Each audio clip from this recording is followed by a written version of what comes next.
ओम नमः शिवाय। हर हर महादेव। आप सभी को चैत पूर्णिमा की हार्दिक शुभकामनाएं। आज की इस वीडियो में आप सुनेंगे चैत पूर्णिमा की व्रत कथा और साथ ही सुनेंगे भगवान शंकर और उनके भक्त की बहुत ही सुंदर कथा। पूर्णिमा की व्रत कथा तो प्रेम से बोलिए भगवान श्री विष्णु जी की जय, माता लक्ष्मी जी की जय। द्वापर युग में यशोदा माँ ने श्री कृष्ण से कहा कि हे कृष्ण, तुम सारे संसार के उत्पन्न करता, पालनहारी और संहार करता हो। आज मुझे कोई ऐसा व्रत बताओ जिसको करने से मृत्यु लोक में भी स्त्रियों को विधवा होने का भय ना रहे तथा यह व्रत सभी मनुष्य की मनोकामना पूर्ण करने वाला हो। श्री कृष्ण कहने लगे, हे माता, तुमने अति सुंदर प्रश्न किया है। मैं तुम्हें ऐसे एक व्रत के बारे में विस्तार से बताता हूँ। सौभाग्य की प्राप्ति के लिए स्त्रियों को 32 पूर्णिमा व्रत करना चाहिए। इस व्रत को करने से स्त्रियों को सौभाग्य की प्राप्ति होती है। यह व्रत अत्यंत सौभाग्य देने वाला और भगवान शिव के प्रति भक्ति को बढ़ाने वाला है। यशोदा जी कहने लगी, हे कृष्ण, प्रथम इस व्रत को मृत्यु लोक में किसने किया था? इसके विषय में विस्तार से मुझे बताओ। श्री कृष्ण कहने लगे, इस भूमंडल पर अनेक प्रकार के रत्नों से परिपूर्ण कर्तिका नाम की एक नगरी थी। वहाँ चंद्रहास नामक राजा राज्य करता था। उसी नगर में धनेश्वर नाम का एक ब्राह्मण था और उसकी स्त्री अति सुशीला रूपवती थी। दोनों ही उस नगरी में बड़े प्रेम से रहते थे। घर में धन धान्य आदि की कोई कमी नहीं थी, परंतु उनको बहुत बड़ा दुख था कि उनकी कोई संतान नहीं है। एक समय एक बड़ा योगी उस नगरी में आया। वह योगी उस ब्राह्मण के घर को छोड़कर अन्य सभी घरों से भिक्षा लेकर भोजन किया करता था। वह रूपवती से कभी भिक्षा नहीं लेता था। एक दिन वह योगी रूपवती से भिक्षा ना लेकर किसी अन्य घर से भिक्षा लेकर गंगा किनारे जाकर भक्षण को प्रेम पूर्वक ग्रहण करने लगा कि धनेश्वर ने योगी का यह सब कार्य देख लिया। अपनी भिक्षा के अनादर से दुखी होकर धनेश्वर योगी से बोला, हे महात्मे, आप सब घरों से भिक्षा लेते हैं परंतु आप मेरे घर की भिक्षा कभी नहीं लेते। इसका क्या कारण है? योगी ने कहा, निसंतान के घर की भी पतियों को अन्न के तुल्य होती है और जो पतियों का अन्न खाता है वह भी पतित हो जाता है। क्योंकि तुम निसंतान हो, इसलिए पतित हो जाने के भय से मैं तुम्हारे घर की भिक्षा नहीं लेता। धनेश्वर योगी की यह बात सुनकर बहुत दुखी हुआ और हाथ जोड़कर योगी के पैरों में गिर गया और कहने लगा, हे महाराज, यदि ऐसा है तो आप पुत्र प्राप्ति का उपाय बताइए। आप सर्वज्ञानी हैं, मुझ पर कृपा कीजिए। हे भगवान, मेरे घर में धन की कोई कमी नहीं है, परंतु मैं पुत्र ना होने के कारण अत्यंत दुखी हूँ। आप मेरे इस दुख का हरण करें, आप सामर्थ्यवान हैं। यह सुन योगी कहने लगा, हे ब्राह्मण, तुम चंडी की आराधना करो। घर आकर उसने अपनी पत्नी से सब वृतांत कहा और स्वयं तप करने के लिए वन में चला गया। वन में जाकर उसने चंडी की उपासना की और उपवास किए। चंडी ने सुबह दिन उसको स्वप्न में दर्शन दिया और कहा, धनेश्वर जा, तेरे घर पुत्र होगा, परंतु वह 16 वर्ष की आयु में ही मृत्यु को प्राप्त हो जाएगा। यदि तुम दोनों पति पत्नी 32 पूर्णमासी का व्रत विधि पूर्वक करोगे तो वह दीर्घ आयु हो जाएगा। जितनी तुम्हारी सामर्थ्य हो, आटे के दिए बनाकर शिवजी भगवान का पूजन करना, परंतु पूर्णमासी के व्रत 32 होना चाहिए। प्रातः काल होने पर इस स्थान के समीप तुम्हें आम का वृक्ष दिखाई देगा। उस पर चढ़कर तुम एक फल तोड़कर शीघ्र ही अपने घर चले जाना और अपनी पत्नी से सब वृतांत कहना। ऋतु स्नान के पश्चात वह स्वच्छ होकर श्री शंकर भगवान का ध्यान करके उस फल को खा लेगी। शंकर भगवान की कृपा से उसको गर्भ हो जाएगा। जब वह ब्राह्मण प्रातः काल उठा तो उसने उस स्थान के पास एक ही आम का वृक्ष देखा जिस पर एक अत्यंत सुंदर आम का फल लगा हुआ था। उस ब्राह्मण ने उस आम के वृक्ष पर चढ़कर फल को तोड़ने का प्रयत्न किया, परंतु वृक्ष पर कई बार प्रयत्न करने पर भी वह चढ़ नहीं पाया। तब उस ब्राह्मण को बहुत चिंता हुई। तब विघ्न विनाशक श्री गणेश भगवान की वंदना करने लगा। हे दया निधान, अपने भक्तों के विघ्नों का नाश करके उनके मंगल कार्य करने वाले, दुष्टों का नाश करने वाले, रिद्धि सिद्धि प्रदान करने वाले, आप मुझ पर कृपा करके इतना बल दें कि मैं अपने मनोरथ को पूरा कर सकूं। देखिए ना, अब पानी देगा नहीं काहे ना रखे यार। सब्जी सिक्ति तो सुगर नहीं हो जा कभी देख लिया। काहे ना किसी आते हैं हाँ धर देख के उधर ही हाँ बाप को दे दो।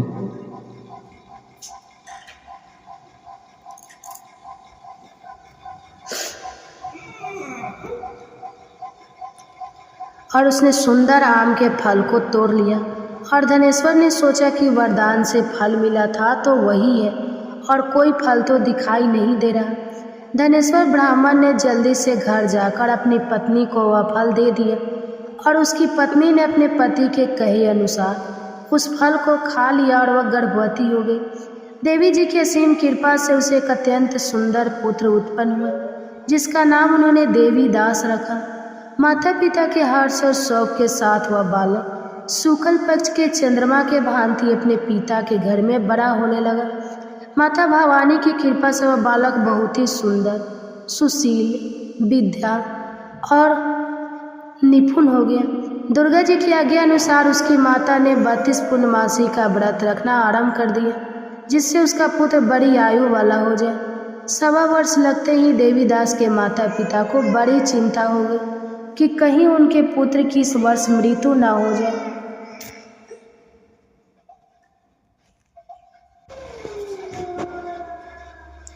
इसलिए उन्होंने अपने मन में विचार किया कि यदि यह दुर्घटना उनके सामने हो गई तो वे कैसे सहन करेंगे। इसलिए उन्होंने देवीदास के मामा को बुलाया और कहा, हमारी एक बहुत बड़ी इच्छा है कि देवीदास 1 वर्ष तक काशी में जाकर विद्या अध्ययन करे और उसको अकेला भी नहीं छोड़ना चाहिए। इसलिए साथ में आप चले जाए और 1 वर्ष के पश्चाताप इसको वापस ले आना। जब प्रबंध करके उसके माता पिता ने काशी जाने के लिए देवीदास को एक घोड़े पर बैठाकर उसके मामा के साथ भेज दिया, परंतु यह बात उसके मामा या किसी और से नहीं बताई। धनेश्वर तथा उसकी पत्नी ने अपने पुत्र की मंगल कामना तथा दीर्घायु के लिए भगवती दुर्गा की आराधना और पूर्णमासी का व्रत करना आरंभ कर दिया। इस प्रकार बराबर 32 पूर्णमासी के व्रत को उन्होंने पूरा किया। कुछ समय पश्चाताप एक दिन वह मामा और भांजा मार्ग में रात बिताने के लिए किसी गांव में ठहरे हुए थे। उस दिन उस गांव में ब्राह्मण की अत्यंत सुंदर, सुशीला और गुणवती कन्या का विवाह हो रहा था।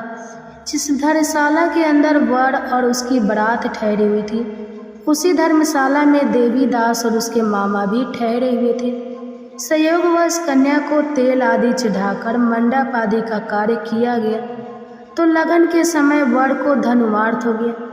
इसलिए वर के पिता ने अपने कुटुंबों से विमर्श करके निश्चय किया कि देवीदास मेरे पुत्र जैसा ही सुंदर है, मैं इसके साथ ही लगन करवा दूं और बाद में विवाह के अन्य कार्य मेरे लड़के के साथ हो जाएंगे। ऐसा सोचकर देवीदास के मामा से जाकर बोला कि तुम थोड़ी देर के लिए अपना भांजा हमें दे दो, जिससे विवाह के लगन का सब कार्य सुचारू रूप से हो सके। तब देवीदास का मामा कहने लगा, जो कुछ भी वधू पक्ष से कन्यादान के समय वर को मिले वह सब हमें दे दिया जाए, तो मेरा भांजा इस बारात का दूल्हा बन जाएगा। यह बात वर के पिता ने स्वीकार कर लेने पर उसने अपना भांजा वर बनने के लिए भेज दिया और उसके साथ सब विवाह कार्य विधि पूर्वक संपन्न हो गए। पत्नी के साथ वह भोजन करने के पश्चात बहुत उदासीन और दुखी हो गया। उसने सब बातें तो जो वर के पिता और उसके मामा में हुई थी लड़की को बता दी। तब कन्या कहने लगी कि अब ब्रह्मा विवाह के विपरीत कैसे हो सकता है। देव, ब्राह्मण और अग्नि के सामने मैंने आपको ही अपना पति माना है, इसलिए आप ही मेरे पति हैं। मैं आपको ही पत्नी रहूंगी, अन्य किसी की नहीं। देवीदास ने कहा, ऐसा मत करिए क्योंकि मेरी आयु बहुत कम है, मेरे पश्चाताप आपकी क्या गति होगी। इन बातों को अच्छी तरह विचार कर लो। परंतु वह दृढ़ विचारों वाली लड़की थी, वह बोली, जो आपकी गति होगी वह मेरी गति होगी। प्रातःकाल देवीदास ने अपनी पत्नी को 3 नगों से जरी हुई एक अंगूठी दी, एक रुमाल दिया और बोला, हे प्रिय, इसे लो और संकेत समझकर स्थिर चित हो जाओ। मेरा मरण और जीवन जानने के लिए एक पुष्प वाटिका बना लो, उसमें सुगंधी वाली एक नव मालिका लगाओ और उसको प्रतिदिन जल से सींचा करो और आनंद के साथ खेलो कूदो और उत्सव मनाओ। जिस समय और जिस दिन मेरा प्रणगत होगा यह फूल सूख जाएंगे और जब यह फिर से हरे हो जाए तो समझ लेना मैं जीवित हूँ। यह बात निश्चय करके समझ लेना, इसमें कोई भी संयम नहीं है। इतना कहकर देवीदास वहाँ से चला गया और प्रातः काल होते ही वहाँ पर गाजे बाजे बजने लगे और जिस समय विवाह कार्य समाप्त करने के लिए वर तथा सब बराती मंडप में आए तो कन्या ने वर को भली प्रकार से देखकर अपने पिता से कहा, यह मेरा पति नहीं है, मेरा पति वही है जिसके साथ रात्रि में मेरा पानी ग्रहण हुआ था, इसके साथ मेरा विवाह नहीं हुआ है।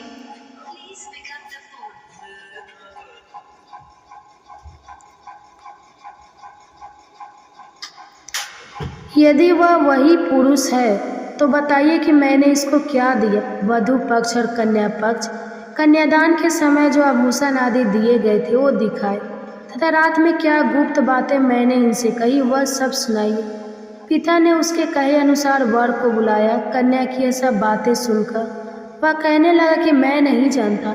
इसके पश्चाताप लज्जित होकर वह वहाँ से चला गया और सारी बारात भी अपमानित होकर वहाँ से लौट गए। भगवान श्री कृष्ण बोले, हे माता, इस प्रकार देवीदास अच्छी विद्या अर्जन के लिए वहाँ से चले गए और जब कुछ समय बीत गया तो काल से प्रेरित होकर एक सर्प रात्रि के समय उसको डसने के लिए वहाँ पर आया। उस बिस्तर के प्रभाव से उसके शयन का स्थान चारों ओर से विष की ज्वाला से विषैला हो गया, परंतु व्रत के प्रभाव से उसको काट नहीं पाया, क्योंकि पहले ही उसकी माता ने 32 पूर्णमासी का व्रत रखा था। इसके बाद मध्याह्न के समय स्वयं काल वहाँ आया और उसके शरीर से प्राणों को निकालने का प्रयत्न करने लगा, जिससे वह मूर्छित होकर पृथ्वी पर गिर गया। उसी समय माता पार्वती के साथ भगवान शंकर वहाँ आ गए। उसको मूर्छित दशा में देखकर माता पार्वती जी ने शंकर जी से प्रार्थना की, हे महाराज, आज इस बालक की माता ने पहले ही 32 पूर्णिमा का व्रत पूरा किया था, जिसके प्रभाव से आप इसको प्राण दान दे। माँ भवानी के कहने पर भक्त वत्सल भगवान शिव जी ने उसको प्राण दान दे दिया। इस व्रत के प्रभाव से काल को भी पीछे हटना पड़ा और देवीदास स्वस्थ होकर बैठ गया। उधर उसकी पत्नी उसके काल की परीक्षा किया करती थी। जब जब उसने देखा उस पुष्प वाटिका में पुष्प कुछ भी नहीं रहे तो उसको अत्यंत आश्चर्य हुआ, लेकिन जब वह जैसे ही हरी भरी हो गई तो वह जान गए कि अब उसका पति ठीक ठाक है, वह जीवित हो गया है। यह देखकर वह बहुत प्रसन्न हो उठी। अपने पिता से कहने लगी, पिताजी, मेरे पति जीवित हैं, आप उनको ढूंढिए। जब 1.25 वर्ष व्यतीत हो गया तो देवीदास अपने मामा के साथ काशी से चल गया। इधर उसके ससुर उसको ढूंढने के लिए अपने घर से जाने ही वाले थे कि दोनों मामा भांजा वहाँ पर आ गए। उनको आया हुआ देखकर उनके ससुर को बड़ी प्रसन्नता हुई और वह उन्हें अपने घर ले गए। उस समय नगर के निवासी भी वहाँ इकट्ठा हो गए और सबने निश्चय किया कि अवश्य ही इसी बालक के साथ कन्या का विवाह हुआ था। उस बालक को कन्या ने जब देखा तो पहचान लिया कि तो वही है जो संकेत करके गया था।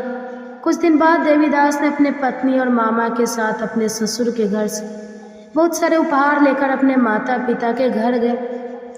अपने गांव के निकट पहुंचने पर कई लोग होकर उसके माता पिता को पहले ही खबर देने चले गए कि तुम्हारा पुत्र देवीदास अपनी पत्नी और मामा के सहित आ रहा है। ऐसा समाचार सुनकर माता पिता को विश्वास नहीं हुआ, परंतु जब और लोगों ने भी आकर यही बात उन्हें बताई तो उनका बड़ा आश्चर्य हुआ। लेकिन थोड़ी देर में देवीदास ने आकर अपने माता पिता के चरणों में अपना सर रखकर प्रणाम किया और उसकी पत्नी ने सास ससुर के चरणों को स्पर्श किया तो माता पिता ने अपने पुत्र और पुत्र वधू को हृदय से लगा लिया और दोनों की आंखों में प्रेम आंसू बहने लगे। अपने पुत्र और पुत्र वधू के आने की खुशी में धनेश्वर ने बड़ा ही भारी उत्सव किया और ब्राह्मणों को दान दक्षिणा देकर प्रसन्न किया। श्री कृष्ण भगवान कहने लगे, इस प्रकार धनेश्वर 32 पूर्णमासियों के व्रत के प्रभाव से पुत्रवान हो गया। जो भी स्त्रियां 32 पूर्णमासी के व्रत को करती हैं वे जन्म जन्मांतर में वैधव्य का दुख नहीं भोग और सदैव सौभाग्यशाली रहती हैं। व्रत करने वाला चाहे स्त्री हो या पुरुष भगवान शंकर की कृपा से संसार के सकल आनंद भोगकर अंत में अवागमन रहित होकर शिवलोक को प्राप्त होता है। प्रेम से बोली श्री लक्ष्मी नारायण भगवान की जय, उमा महेश्वर भगवान की जय। आप सुनिए भगवान शंकर की एक बहुत सुंदर उनके भक्तों सहित कथा। श्री शिवाय नमस्तुभ्यम, ओम नमः शिवाय, हर हर महादेव। प्रिय श्रोता, आज हम सुना रहे हैं आपको भगवान शिव और माता पार्वती की एक बहुत ही सुंदर और सच्ची कहानी। आप इस कहानी को पूरा सुने और वीडियो को लाइक करके शेयर करें और हमारे चैनल को सब्सक्राइब करके बेल आइकन को ऑन कर लें ताकि ऐसे ही वीडियो की नोटिफिकेशन आपके पास सबसे पहले पहुँचे। तो चलिए शुरू करते हैं। एक बार भगवान शिव ने अपनी दिव्य शक्ति से एक बड़े कढ़ाई को प्रकट की। कढ़ा जिसमें हम भोजन पकाते हैं और जिसे हम कढ़ाई कहते हैं। तो अब भगवान शिव कढ़ाई को प्रकट करके उसे एक तरफ रखकर ध्यान में मग्न हो गए। इतनी देर में माता पार्वती स्नान करके भगवान शिव के समक्ष आती हैं और आकर उन्होंने क्या देखा कि भगवान शिव के सामने एक बड़ा सा भारी भरकम काढ़ा रखा हुआ है और उसी के सामने भगवान शिव ध्यान मग्न बैठे हुए हैं। अब तो देवी पार्वती बड़े आश्चर्य में पड़ गई। अब वे महादेव के ध्यान से बाहर निकलने की प्रतीक्षा करने लगे। जब महादेव का ध्यान समाप्त हुआ तब देवी पार्वती ने पूछा, हे देव, हे त्रिलोकीनाथ, हे मेरे प्रभु, बड़ा ही आश्चर्य है प्रभु, यह भारी भरकम बड़ा सा कढ़ा यह किस लिए लाया गया है? इससे पहले कि माता पार्वती आगे कुछ पूछती, भगवान शिव मुस्कुराते हुए बीच में बोले, देवी, हे पार्वती, आप इस कढ़ाई को देखकर इतना आश्चर्य मत कीजिए, क्योंकि आप हर दिन कोई ना कोई प्रश्न लेकर हमारे सामने प्रस्तुत हो जाती हैं और जब मैं उसका उत्तर देता हूँ और कहानी सुनाकर आपका मन बहलाता हूँ तभी आपको संतुष्टि होती है। इसलिए देवी आज हमने इसी का प्रबंध किया है। प्रिय भक्तजनों, चलिए आगे सुनते हैं फिर आगे क्या होता है। जो प्रिय भक्तजनों, इधर बड़े कढ़ाई को देखकर माता पार्वती सोच में पड़ गई और भगवान शिव माता पार्वती को आधी अधूरी बात सुनाकर मुस्कुराकर फिर से ध्यान मग्न हो गए। अब इधर चलिए देखते हैं कि इसके बाद क्या होता है। इधर अनंत ब्रह्मांड में चारों युग चारों भाई एक साथ बैठकर बात कर रहे होते हैं। चारों एक साथ बैठे थे। अब बातों ही बातों में एक दूसरे से वाद विवाद करने लगे। सब आपस में यही कहने लगे कि हम तुमसे बड़े हैं, हम तुमसे महान हैं। तो कोई कहता है हम तुमसे श्रेष्ठ हैं। अब सभी खुद को एक दूसरे से श्रेष्ठ बताने की कोशिश करने लगे।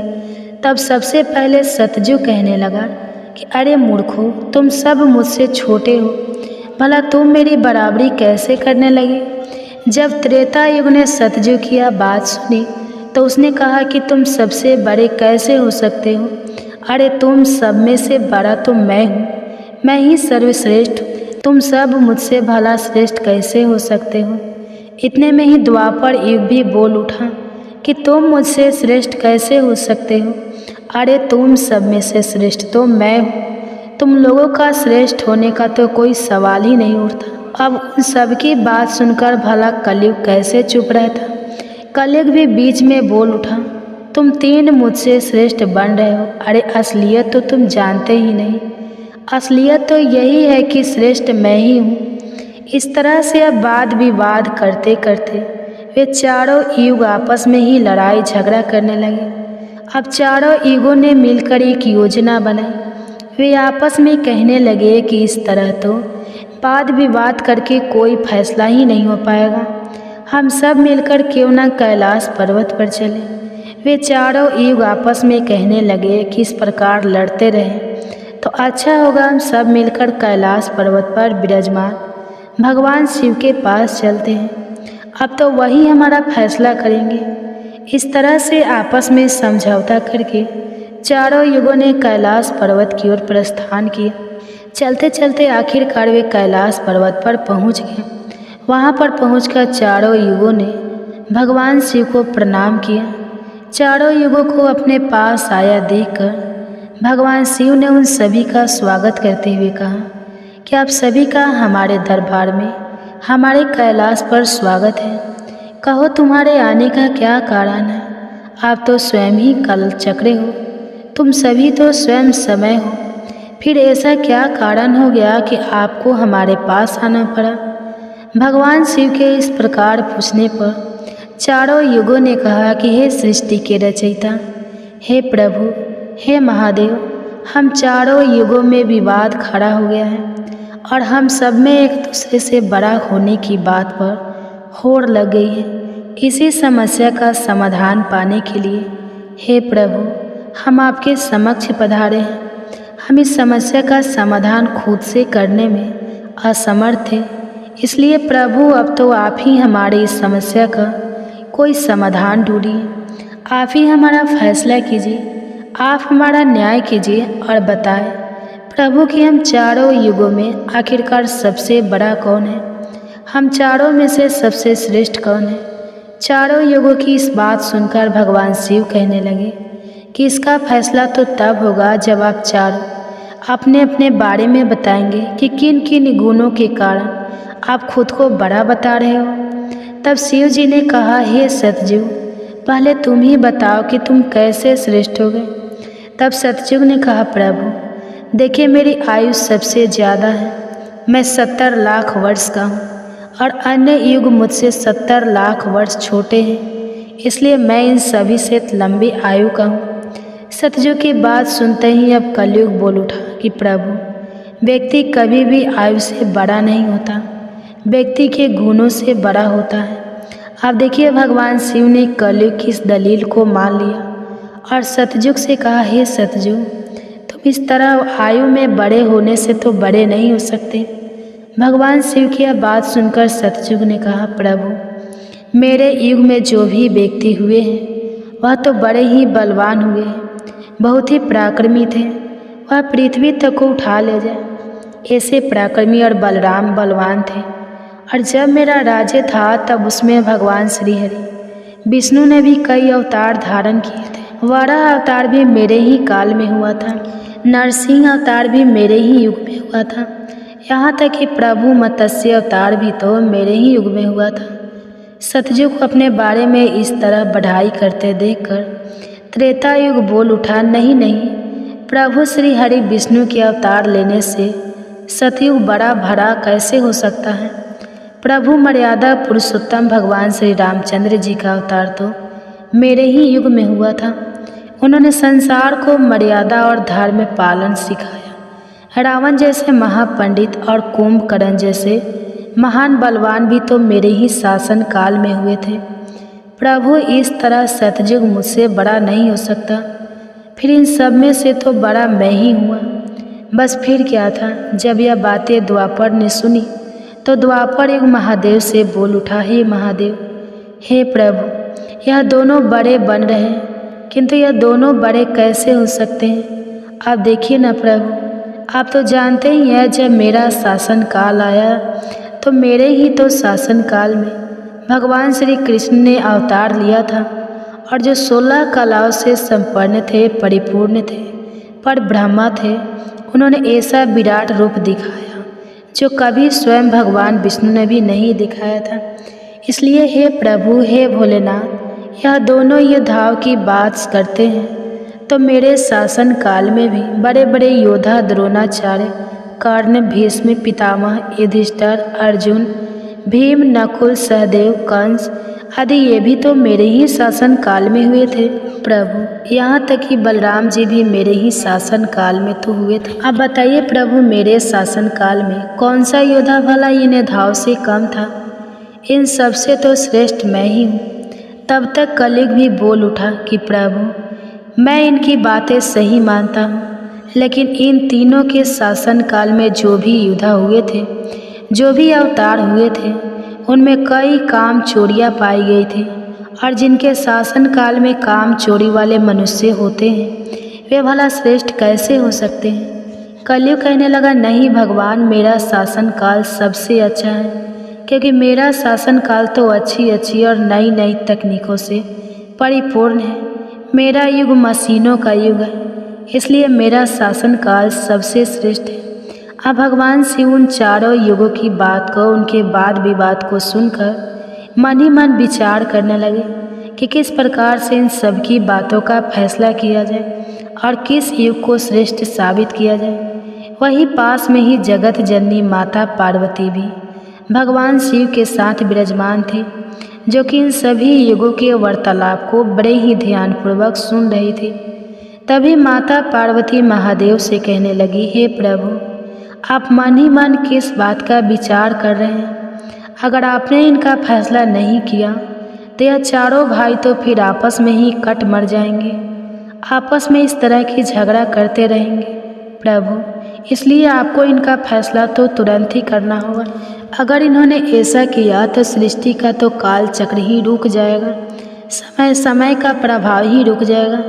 इसलिए हे भोलेनाथ, अब आप ही कुछ कीजिए।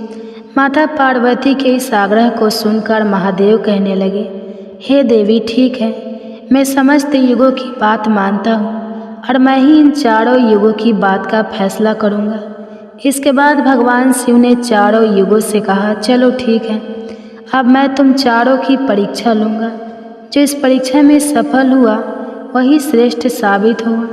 सतयुग बोल उठा, हे भगवान, आप जो चाहे हमारी परीक्षा ले सकते हैं, लेकिन सत्य तो यही है प्रभु कि सबसे बड़ा तो मैं ही रहूँगा। भगवान शिव की बात मानकर आखिरकार चारों युग परीक्षा देने के लिए तैयार हो गए। तब भगवान शिव ने माता पार्वती की तरफ मुस्कुराते हुए देखा और फिर कहा, हे देवी, आप आश्चर्यचकित थी ना कि मैंने अपने सामने यह कढ़ा किस लिए रखा है? तो अब इस कढ़ाई का समय आ गया है।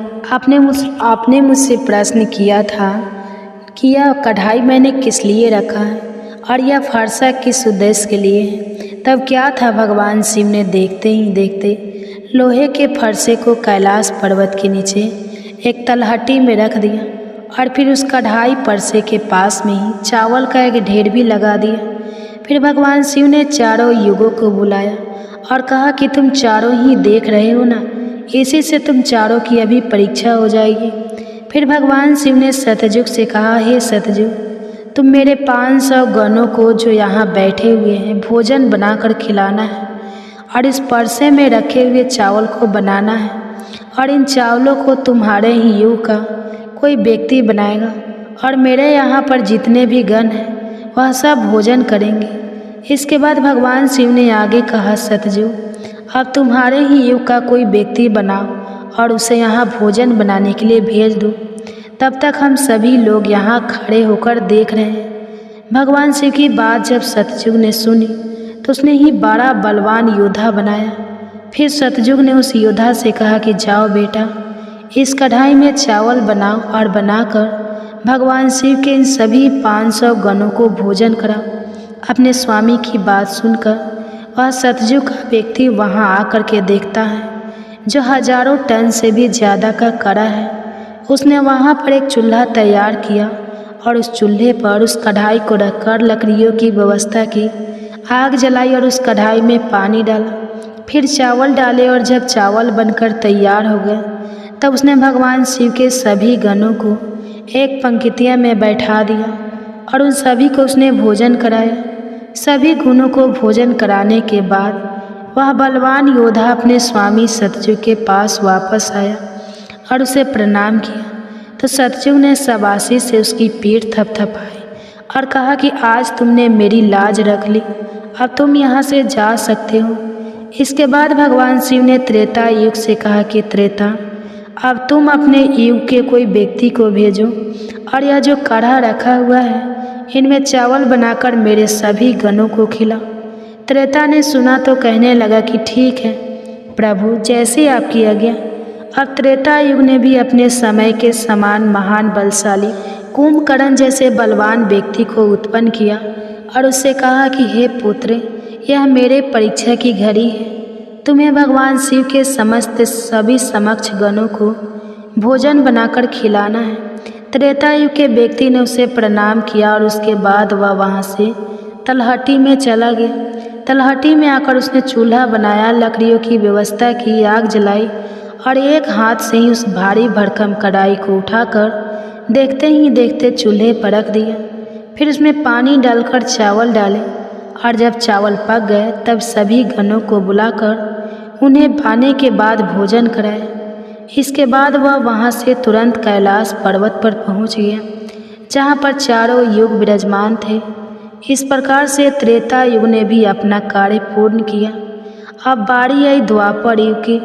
भगवान शिव ने द्वापर युग से कहा, हे द्वापर, अब मैं तुम्हारी परीक्षा लूँगा। जिस प्रकार से सतयुग और त्रेता युग ने परीक्षा दी है, ठीक इसी प्रकार से तुम्हें भी यह परीक्षा देनी होगी। यह सुनकर द्वापर युग ने बलशाली भीम के समान एक व्यक्ति को उत्पन्न किया और उसे आदेश दिया कि हे पुत्र, यह मेरे परीक्षा की घड़ी है, तुम्हें मेरी लाज रखनी है। अब तुम जाओ और बड़े से कढ़ाई में चावल बनाकर भगवान शिव के सभी गणों को भोजन कराओ और मेरी लाज बचाओ। यह सुनकर द्वापर युग के व्यक्ति ने अपने स्वामी को प्रणाम किया और वहाँ से तलहटी में चल पड़ा। तलहटी में जाकर उसने सबसे पहले चूल्हा बनाया, फिर आग जलाने के लिए लकड़ियाँ ढूंढी, लकड़ियों को चूल्हे में डालकर जलाया और पूरी ताकत लगाकर उसने उस बड़े से कढ़ाई को उठाकर जैसे तैसे खींचकर उसे चूल्हे पर रख दिया। वह तो द्वापर युग का व्यक्ति था, तो उसे थोड़ा ज़्यादा जोर लगाना पड़ा और बड़ी मुश्किल से वह कढ़ाई को उठा पाया। इस प्रकार से द्वापर युग के व्यक्ति ने भी चावल तैयार किए और भगवान के सभी गणों को भोजन कराकर वह फिर अपने स्वामी के पास वापस आया। उसके स्वामी द्वापर युग ने उसकी पीठ थपथपाई और उसे वहाँ से विदा किया। अब बारी आती है कलयुग की। तब भगवान शिव कहते हैं, हे कलयुग, अब तुम्हारी बारी है। तुम उस कढ़ाई का वजन देख रहे हो ना, उसका वजन कम नहीं होगा, उसका वजन उतना ही रहेगा, हजारों टन का। लेकिन अब तुम्हें परीक्षा देनी है। तुम तो मानने को तैयार ही नहीं थे कि तुम सबसे छोटे हो, लेकिन तुमने माना ही नहीं। तुम्हारे युग के आदमी की आयु भी मात्र 100 वर्ष की है। सतयुग की आयु 1 लाख वर्ष होती है, त्रेता युग में 10,000 होती है और द्वापर में 1,000 होती है। और हे कलयुग, तुम्हारे शासन में तो मात्र 100 वर्ष की आयु है। तुम्हारा आदमी भी छोटा होता है। जब भगवान शिव की यह बातें कलयुग ने सुनी तो कलयुग कहने लगा कि ठीक है प्रभु, मैं आपकी बात मानता हूँ, लेकिन आप मुझे पहले ही इस तरह से कहकर हताश मत कीजिए। प्रभु, आप तो एक न्यायकर्ता हैं, आपको सभी को बराबर मौका देना चाहिए। भगवान शिव कहने लगे, हे कलयुग, यह कढ़ाई देख रहे हो, हजारों टन का है। वहाँ चावल रखा है, हजारों किलो टन के हैं। और हे कलयुग, तुम्हारा व्यक्ति क्या यह काम कर पाएगा? कलयुग ने कहा, ठीक है प्रभु, अब आप मेरी करनी भी देखिए। कलयुग की बातें सुनकर तीनों युग उस पर हंसने लगे। भगवान शिव भी कलयुग की बातें सुनकर बड़े ही आश्चर्यचकित थे। अब कलयुग ने भगवान शिव से आज्ञा लेकर बड़े ही बुद्धिमान व्यक्ति को पैदा किया, जो बड़ा ही दिव्य व्यक्ति था। वह बहुत ही बुद्धिमान और सर्वगुण संपन्न था।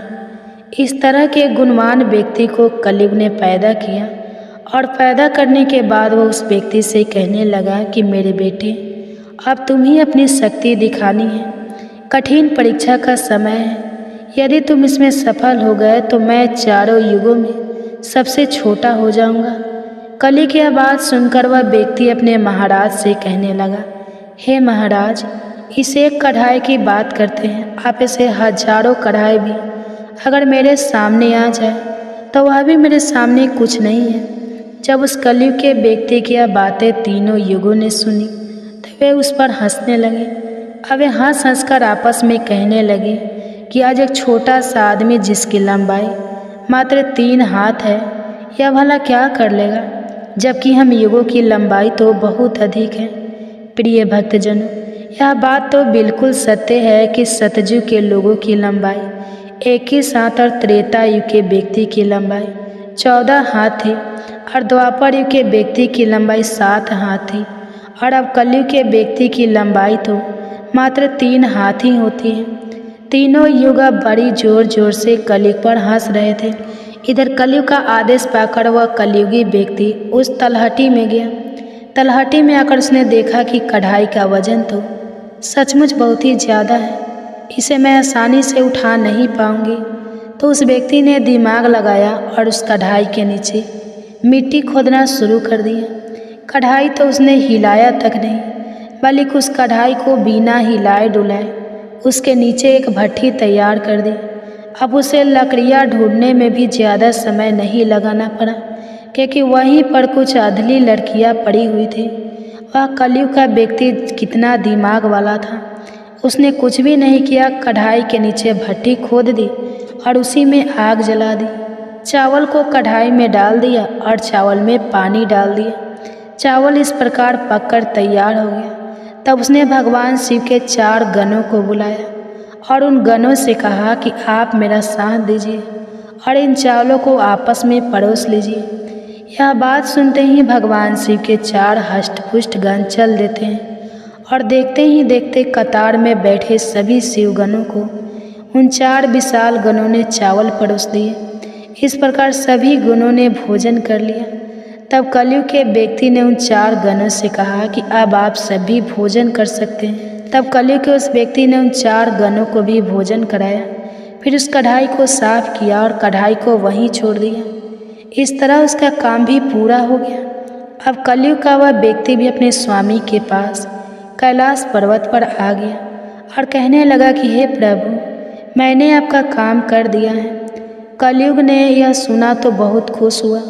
तब उसने उस कलयुगी व्यक्ति की पीठ थपथपाई, फिर कहा कि हे पुत्र, तुमने बहुत अच्छा काम किया और इस परीक्षा की घड़ी में मेरा साथ दिया। ऐसा कहकर कलयुग ने उस व्यक्ति को वहाँ से विदा कर दिया। इसके बाद कलयुग ने हाथ जोड़कर भगवान शिव से कहा, हे भगवान, अब आप ही निर्णय कीजिए कि हम सब में से बड़ा कौन है। भगवान शिव कहने लगे कि मैंने तुम चारों युगों की बहुत अच्छे से परीक्षा ली। जब सतयुग की बारी आई तो उसने चूल्हा बनाया, उस पर कढ़ाई रखा, आग जलाई, चावल डाला, पानी डाला। फिर चावल पक गए तो उसने मेरे गणों को बिठाकर उसने स्वयं उन्हें भोजन परोसा, उन्हें खिलाया और अपना कार्य पूरा किया। जब त्रेता और द्वापर की बारी आई तो उन्होंने भी बिल्कुल ऐसा ही किया। अब बारी थी कलयुग की। शायद तुमने देखा नहीं कि मात्र 3 हाथ का व्यक्ति, जिसकी बुद्धि देख लीजिए, ये कढ़ाई कितनी भारी भरकम और बड़ी थी। उसकी बुद्धि देखो, उसने उस कढ़ाई में चावल बना दिए जिस कढ़ाई को वह हिला तक नहीं सकता था। और मेरे इतने गण थे, अगर वह व्यक्ति बाल्टियों से चावल परोसता तो शायद वो परेशान हो जाता। अब देखिए उसकी बुद्धि, उसने उतने में ही 4 गणों को अपनी सहायता के लिए बुलाया और उन 4 गणों को भोजन परोसा और स्वयं बैठा रहा। और ऊपर से उसने बिना हाथ लगाए उस कढ़ाई को भट्ठी पर भी रखा था। यह कितना बुद्धिमान व्यक्ति था और इसलिए यह युग भी बहुत बुद्धिमान हुआ। तब भगवान शिव ने उन चारों युगों से कहा कि कलयुग बुद्धिमान व्यक्ति का युग होगा। तुम सब जैसा शासन करते आए हो, चलो ठीक है, तुम सब की धर्म और निष्ठा भी रही है, सभी ने धर्म का अच्छे से पालन भी किया है, चलो ठीक है। लेकिन तुम्हारे युग के व्यक्तियों में बुद्धि का अभाव था, जिन्होंने कभी अपनी बुद्धि का उपयोग नहीं किया। अब देख लो, रावण और कुंभकर्ण जैसे असुर ने भगवान विष्णु के अवतार को ही नहीं पहचाना और अज्ञानतावश उनसे ही युद्ध कर बैठे। और कारण यह हुआ कि वे युद्ध में मारे गए। अगर उन्हें बिल्कुल भी अपनी बुद्धि का प्रयोग किया होता तो उनका इस प्रकार सर्वनाश नहीं होता। इसलिए हे चारों युगों, आने वाले कलयुग के राज्य में ऐसे ही बुद्धिमान व्यक्ति देखने को मिलेंगे।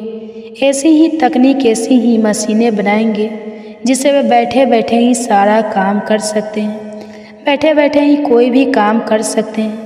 कलयुग में व्यक्ति एक ही दिन में भगवान को प्राप्त कर लेगा। इस प्रकार से भगवान शिव ने चारों युगों की समस्याओं का समाधान किया और कहा कि कलयुग की सबसे श्रेष्ठ युग है। यह सुनकर चारों युग अपने अपने धाम को संतुष्ट होकर लौट गए।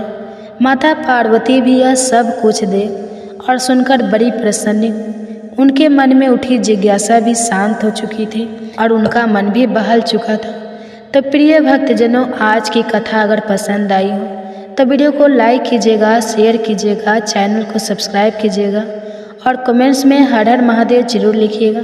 इसी के साथ आज आप हमारे चैनल पर शिव महापुराण की कथा भी जरूर सुनिएगा। तो प्रेम से बोलिए ओम नमः शिवाय।